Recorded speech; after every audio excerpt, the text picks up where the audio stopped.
Hey, friendo, Steve here, and welcome to my Impact Wrestling review for Impact November 9th, 2017. First episode back from Bound for Glory. Ooh, it's sad, man. It's sad times, I'm going to say, for Impact Wrestling. The switch to the new venue in Canada brings with it a noticeable dip in production quality. That arena, that venue, comes off as empty. And if they're paying fans to get hyped for this stuff, it's not really showing. I honestly don't know what you do in a situation like this. You've had a brand for 15 years that seemingly has burned off the vast majority of its fans. It surprises me that it gets 250 to 300, sometimes 1,000 views on TV every week. So I don't really know how that happens. Because that's a lot of people. I mean, 300, 250,000 people. That's 250,000 people. You know, Raw does like 3 million, which is over 10 times the amount. I get that. But I don't know how much longer you can do this. I really don't. The venue just seemed empty. The audio, whenever somebody was cutting a promo in the ring, was echoey. The backstage area where, what's her name? I think Mackenzie's her name. Does the interviews is empty-ish. There's like 3 television sets back there, whereas there used to be like sort of a back wall that was kind of lit with something. I mean, some sort of set for her back there.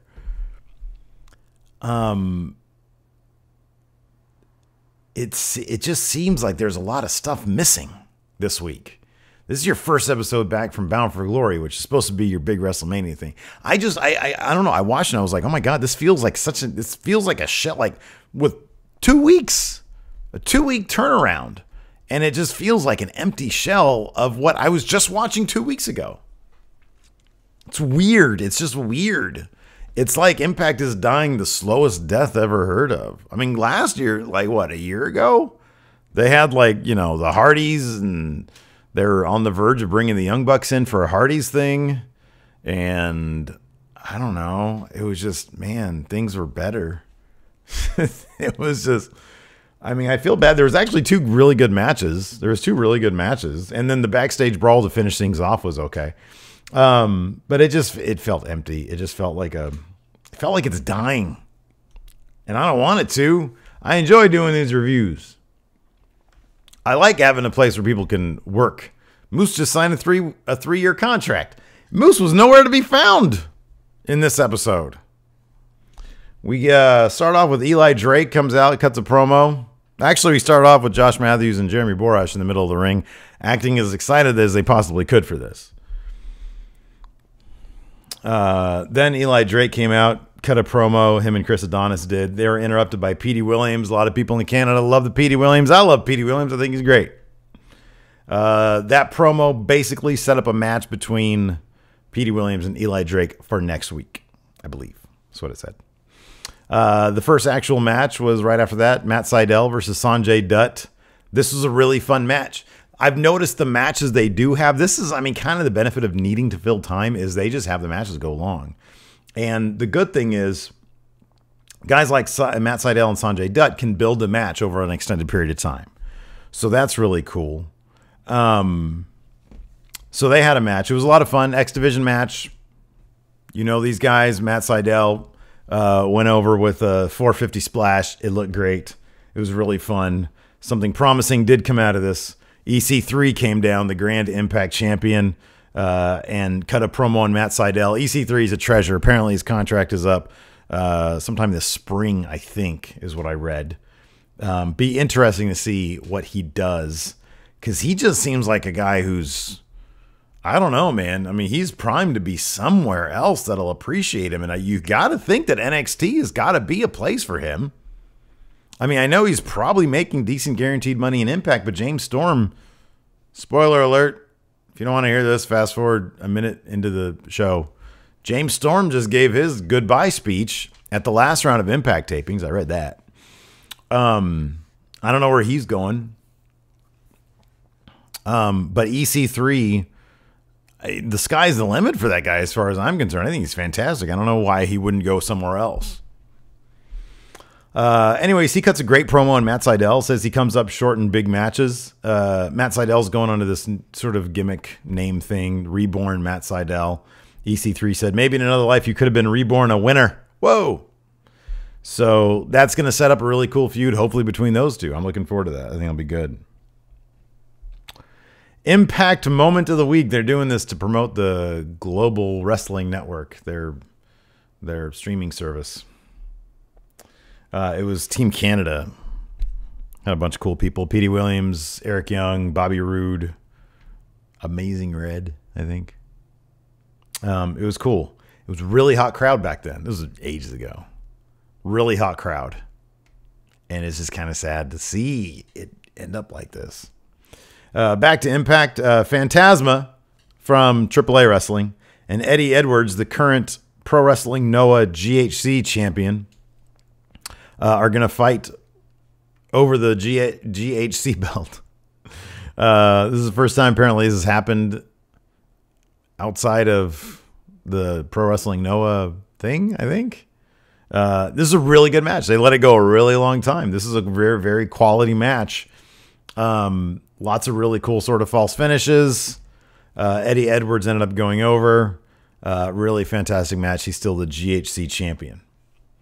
This week did lack what I really liked about the weeks preceding Bound for Glory, when they would show it. They would like build it in kind of a cool way. It'd be like, okay, now we're moving over to the Crash. We're going to see OVE over there. Then we're going to go over to AAA. We're going to see James Storm fight over there. Then we're going to go over to Pro Wrestling Noah. I liked that. I thought that was great. I felt like there was way too much at the Impact Zone in this episode. Next up, OVE came out. Of course, now they've got Sami Callihan. They look a lot cooler now, by the way. When they first came to Impact, they had like purple indie guy gear on. Now they just wear cool outfits. It's hard to explain. Dave. Crap. Jake Christ, the blonde one. He just wears like a cool like dress slacks, like black slacks, a black shirt, and a black vest, like a dress shirt. He looks cool. And then his brother, Dave, he has on like some black and white sort of cool indie looking ring gear. And then Sami Callihan just wears like a cool suit, cool outfit. They look neat. Anyways, they were fighting Phil Atlas, Marcus Burke, and Ray Steele. I'm assuming they're from Border City Wrestling. I mean, they're jobbers to OVE here in Impact, and that's exactly what they did. Fun match, though. I think they're kind of making OVE out to be heels a little bit, or at least tweeners. LAX came out afterwards and attacked them. I'm not sure if people were supposed to pop for LAX or if they were supposed to pop for OVE. But it was cool. I like the addition of Sami Callihan. Homicide came back as well. And they all brawled after OVE went over there. OVE did a really, really cool finishing move where Sami Callihan put Jake Christ on his shoulders. Dave Christ, meanwhile, put his opponent on his shoulders. They got next to each other. And then Jake, from the top of Sami Callihan's shoulders, dropped a cutter onto the dude, onto the opponent that Dave had on his shoulders. That was cool. That was neat. I've seen those guys wrestle live before. They're really, really good. I'm really looking forward to seeing what they could do. Hopefully they do like a trios title or something. Just make the tag titles a trios title.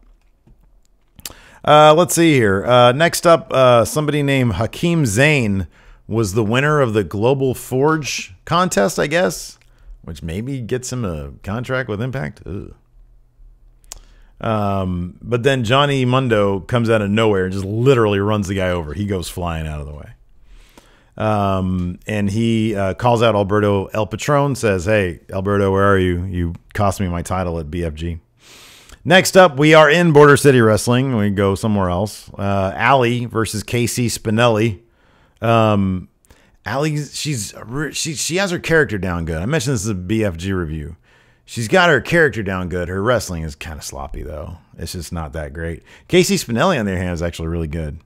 Allie hits a code breaker. Allie has like 2 finishing moves She has like the code breaker, which isn't a finishing move for some reason when it should be.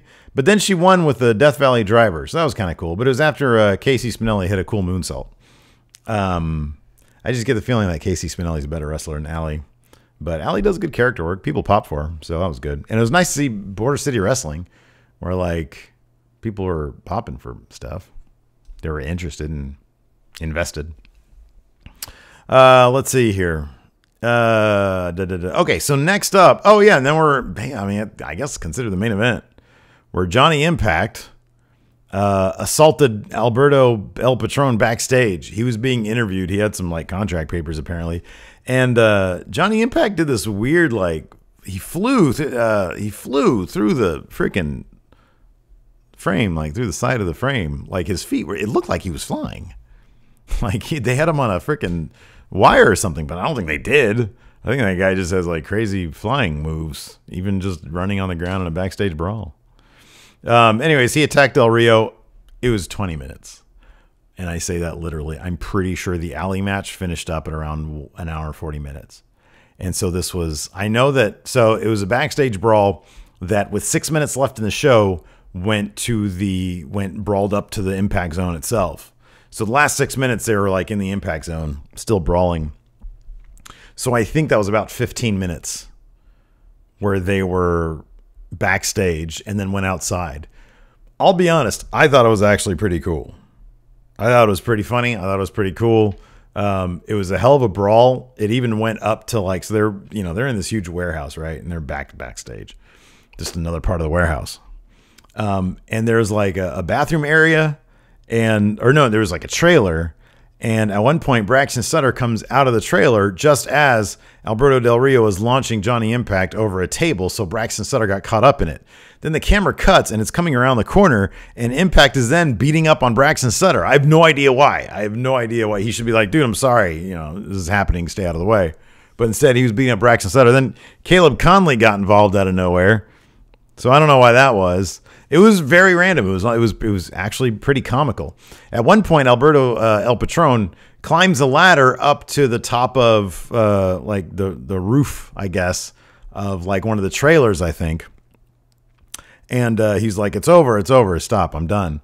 Well, Johnny Impact goes up there as well, and they do a thing where Alberto El Patron kind of falls off, but not like really falls off, like he sort of is dangling from the thing, and then Impact like kicks his hand or whatever, and he goes tumbling off. But it wasn't that bad of a fall.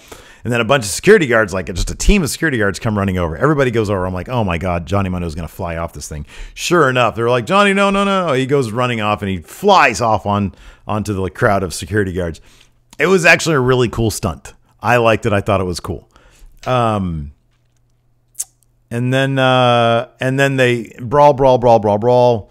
End up going to the back or to the front to the Impact Zone, and Alberto El Patron ends up sort of getting the upper hand. He's got his cross arm breaker thing, his submission locked in on Johnny Impact over the top rope. It looked really cool. He eventually let him go, but they were all saying, "Oh, Johnny Impact's broken his arm." I don't know, man. I mean, I hope they figure out a way to monetize what they have. That's all I can say. I hope they find a way to monetize Impact Wrestling. I hope I'm not getting the Global Force Network or the Global World Network, whatever they call it, the Global Wrestling Network, because I don't really care. But I hope they figure something out, because it feels like a low point. It feels like we're witnessing a low point for Impact. And I don't know how you cure that. I don't know what you can do to build buzz around a brand that is so associated with, I feel, a lot of negativity, mainly on the business side of things. There did not seem to be a lot of excitement in that venue they were at. I would have preferred them to stay at the Impact Zone. I don't know what their business or financials are like, so I don't know if that's even a possibility. But this didn't look good, man. Didn't look good. Anyways, be interesting to see how the rest of the tapings end up if they continue along this path. So yeah. Anyways, thanks for watching. Let me know what you guys think in the comments. Let me know, give me your positives and your negatives. And yeah, thanks for watching. Until next time, I'll talk to you guys later.